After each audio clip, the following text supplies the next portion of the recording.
What's going on, everybody? This video is going to be a presentation by my friend David on sleep. And so for those of you that have been struggling to master your sleep, if you want to improve your sleep quality, get more sleep, master your schedule overall, and those routines that are going to help you master your sleep, this video is going to be super powerful. So I hope you stick around. Let me know if you have any questions. Drop a comment below. If you do, hit that subscribe button, hit that little notification bell so you know my videos come out. And without further ado, let's talk about sleep. Today, we are talking sleep. We're talking routines.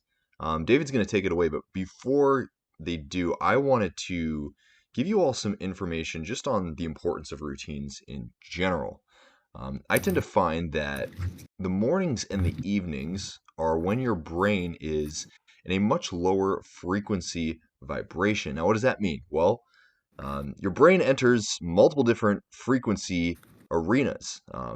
Things like alpha brainwave state, beta brainwave state, theta brainwave state. You might have heard of these things before, but the bottom line is that when you're more unconscious, for example, when you're sleeping, when you're daydreaming and you're drifting off while you're supposed to be doing your work at your job, your brain is in lower frequency brainwave states. And this essentially means that your subconscious mind is a little bit easier to program.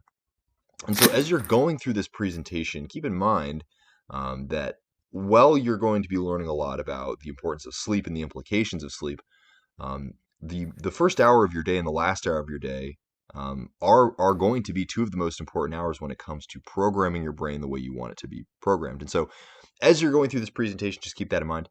And so hopefully that's some valuable information. But without further ado, David, take it away. Awesome. Thank you, Zach. So we're going to be talking about sleep now, catching some Z's and making sleep a priority. Out of a 24-hour day, your body needs a third of each day for restful sleep. And so in this presentation, we're going to talk about why sleep is so important. And we're going to take a moment to reflect on our current sleep and then talk about, the opportunities for improving our sleep. So why is sleep so freaking important, right? Recommended, like I said, your body does need a third of each day for that restful sleep. And that's because it reduces your chances of getting sick and developing serious health problems. And so I'll quote this psychiatrist, Henry Emmons, that said, systemic inflammation appears to be a common thread in heart disease, dementia, chronic pain, depression, and other conditions. Deep sleep tamps down inflammation, allowing the body to restore and heal itself. And so that's very important. Obviously, we need that time to heal from the day, from our workouts, from our stress, from whatever else is going on, right? And so the other benefits of sleep would be that it promotes healthy weight maintenance. And so we'll talk a little bit more about how, if you don't get sleep, how that really actually affects your weight. But just know that it's also good for your weight maintenance. It improves your mood and mental health. And so oftentimes improving your sleep quality will address feelings of depression, anxiety, and stress. And so that's something that you can work on first when you're noticing those type of feelings. And then also it helps keep your mind sharp, which allows you to think more clearly. So your memory, your communication skills, creative thoughts, all require you to get enough deep sleep so that your mind is sharp, right? And so with that said, what are the risks of not sleeping enough? So obviously it would be the opposite of what we covered. So you're more likely to get sick. And the reason that this is your immune system produces a protein, less of a protein. It's called cytokine. So it produces less cytokines when we don't get enough sleep. And what that does is it helps your body against infection, against inflammation, or high stress. And so that's, again, why sleep is so important to staying healthy and avoiding sicknesses and other serious health problems. with your mood. Your mood is affected, right? If we're not getting enough sleep, we're more irritable, we're anxious, we're angry, we feel disempowered. I, for one, get this way also when I'm not eating enough. So I have to make sure I both eat enough and get enough sleep. And then we can't think clearly or make the best decisions. So, as I said, memory, communication skills, creative thoughts, right? Those function best with enough sleep. Otherwise, our ability to make decisions is then hindered.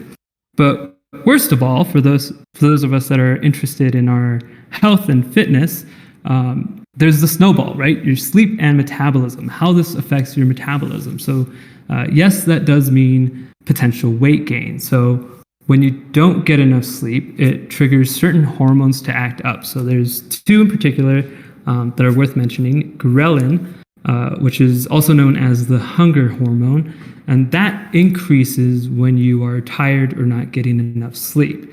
And so that cues you to think that you are hungry when you are possibly not, right? And then we have leptin, which is signals when we are full or satiated, and that is also now inhibited with low sleep. And so therefore, you're now more hungry because of ghrelin, and you're less likely to realize when you are full because both of these hormones are basically acting against you because of the lack of sleep. And so that's why I have those two guys pushing that giant snowball up at the top there, because that's really kind of what it feels like, right? And so again, this is why sleep is so important. And so let's talk about how well you are sleeping currently. And so I have this short quiz that I got from Health Magazine that I've had for a while. And it's just 8 questions, and it's just yes or no. And you can keep track on a sheet of paper if you'd like. Just keep track of which ones are yes and no, or how many are yes and no. But we'll start with the first one. Do you sleep at least 7 hours most nights? And again, talked about the importance of getting up to 8 hours of sleep.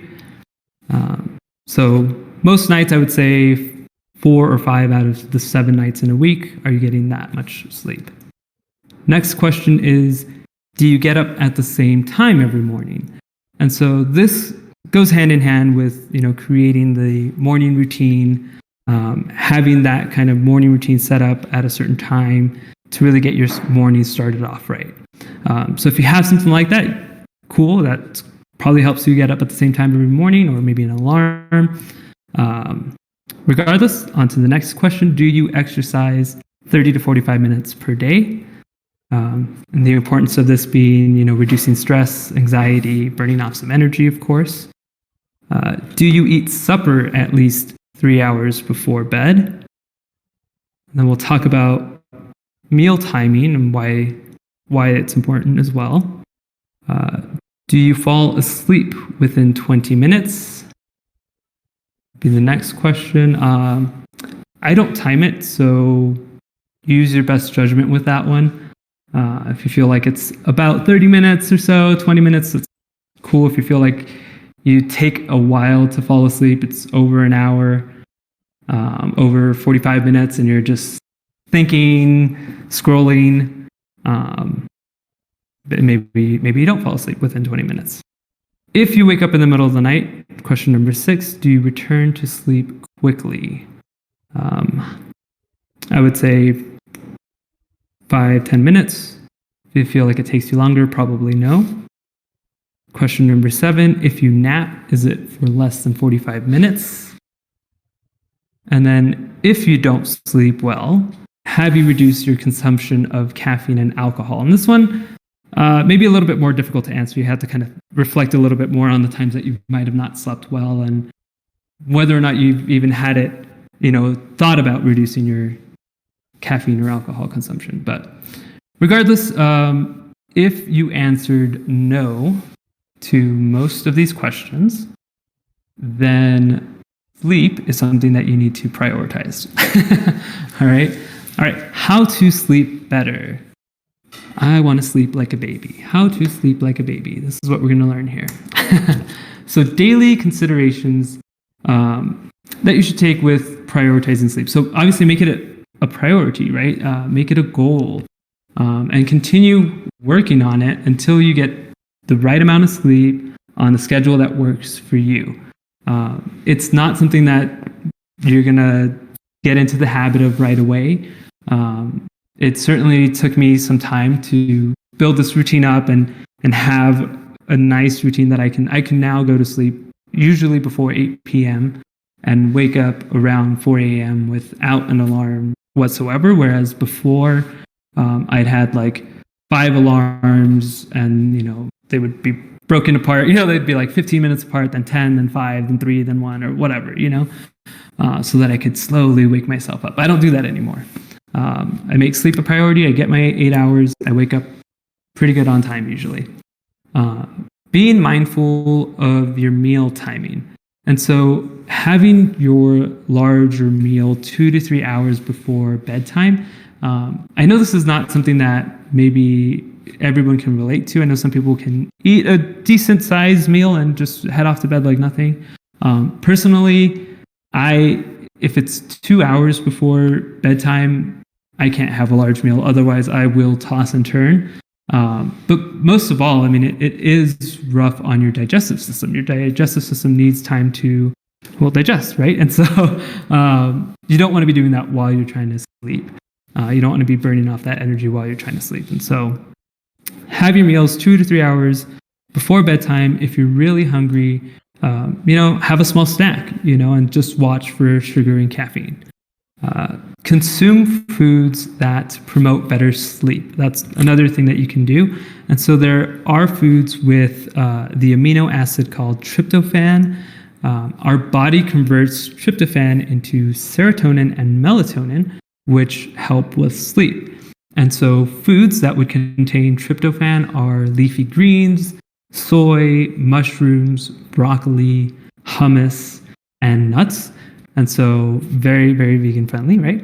And then also foods that have the brain calming amino acid, gamma aminobutyric acid, otherwise known as GABA, GABA.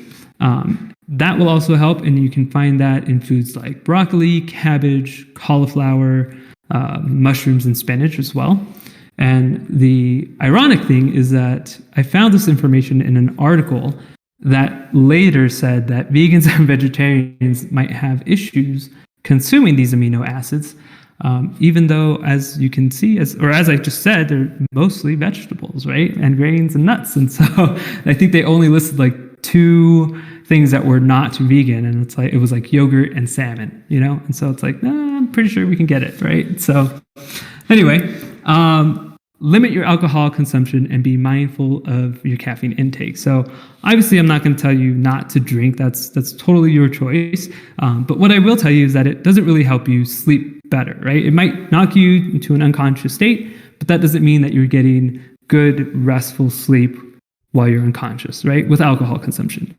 With caffeine intake, the reason I say to be mindful is because you want to watch your timing with it.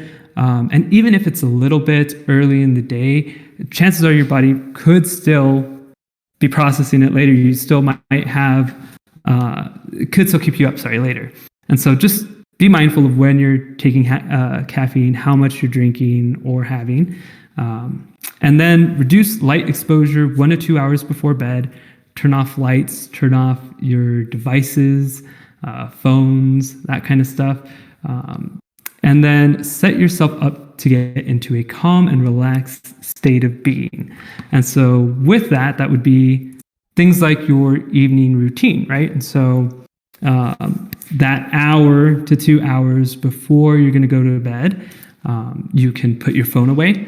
As I said, turn off all devices, with the exception if you're like following like a meditation on YouTube or listening to sounds on like Apple Music or Spotify, to kind of get you into that relaxed state. Like that's obviously fine to do, but just make sure that it does go away in a charging spot. And then a little bonus trick, if you have trouble like with alarms and waking up early, or waking up on time with one alarm, put your phone further away from your bed so that you physically have to get up out of your bed to go turn off your alarm. And that just kind of gets you up and going, right? Another thing you can do to unwind with your evening routine is journal.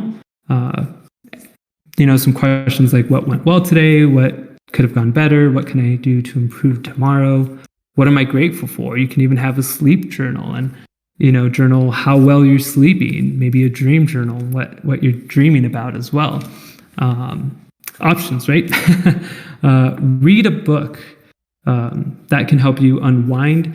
When I was a kid, I had a Bible study teacher who joked and told us that if you ever have trouble falling asleep, to crack open the Bible, read it for a few minutes, and she guarantees you'll fall asleep. And so I found that hilarious that a Bible teacher would tell you that, but indeed it did work. I did fall asleep pretty quickly. So read a book, whatever book suits you, it'll help, right? Stretching and following up with a body scan meditation. If you don't know what these body scan meditations are, check them out. Look them up online. Zach, I think, might have one, if I'm not mistaken. But they're really, really good, just to get a sense of how your body is feeling. Make sure you relax, get rid of some of that tension. If not a body scan meditation, just about any meditation will help with that, right? So you can follow a guided meditation and then plain soft instrumental sounds. I like, I think it's like Einstein Study Music, I think is the album, or something like that. It's very soothing music, and I keep it playing all night, basically. But yeah, those are some ways to unwind. And then with your morning routine, how can you leverage your morning routine to help with your sleep, right? And so scheduling your morning at the same time, that helps really make sleep your priority. It helps set you up for success, right? So after you get your full 8 hours of sleep, then having that like morning routine scheduled right after, you get the energy and the focus that you need to carry on with your day, right? And out of all of this, keep it going on the weekends and even on your days off. I say yes, it matters, because even one night of bad sleep can cause a disruption to your health. It might not be big, but again, we remember that snowball. We don't want that to happen.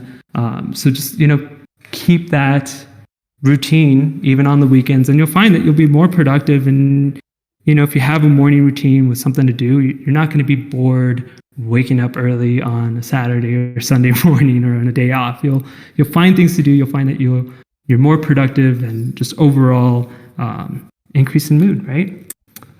Final thoughts. Just think about your current morning and evening routines and what you could add or change to help improve your sleep. And you guys can write this down separately, or we can talk about it here at the end. But then also, how could you benefit from scheduling your morning routine? So that is it for the presentation. If we wanted to open up the chats. Well, there you have it, my friends. I hope that video was helpful. If you want to check out David's stuff, you can click their links below. I've included some links to Instagram, TikTok, and YouTube. If you want to see more stuff from me, you can go ahead and hit that subscribe button and hit that little notification bell so you know my videos come out. Much love. Namaste. See you later.